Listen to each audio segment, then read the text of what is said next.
And as far as the weekend, more shootings again. I mean, after the ceasefire week ended now. I mean, thoughts about the violent weekend? 2 people dead yesterday. Well, we're going to continue to do what we're doing, and that is we're putting police on the street. In the next month or so, we'll have a class of 65 coming out of our academy.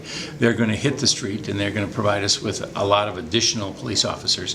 I'm going to continue to do what I can to work to change the laws, to make sure that there is certainty in sentencing for people who have criminal records who commit crimes with guns.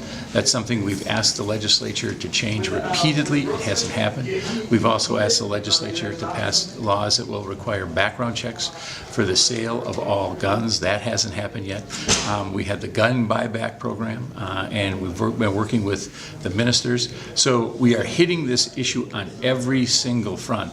We know that it's real, and we know that as the weather gets warmer, there's going to be more people on the street.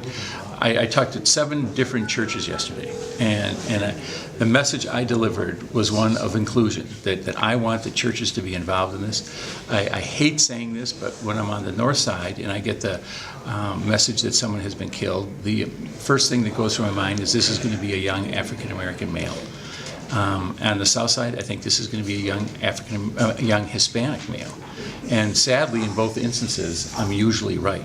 And so my message was primarily to the churches in the African American community, the churches in the Hispanic community, that they work with their sons, with their grandsons, with the young men in their lives that they love, and tell them, you get involved with drugs, you get involved with gangs, you get involved with illegal guns, your chances of running into a violent situation rise dramatically. And that's exactly what we saw over the weekend. So the timing of this is not accidental. The timing of this is to bring awareness throughout the community of how important it is that we have the community working with our police department. We've got a great police department, but it's the people in the neighborhoods who know where the gangs hang out, where the drug deals are going on, and if we have good cooperation between the citizens and the police, that's going to help. But there's no single solution to this. This is something, again, that we're fighting on every single front.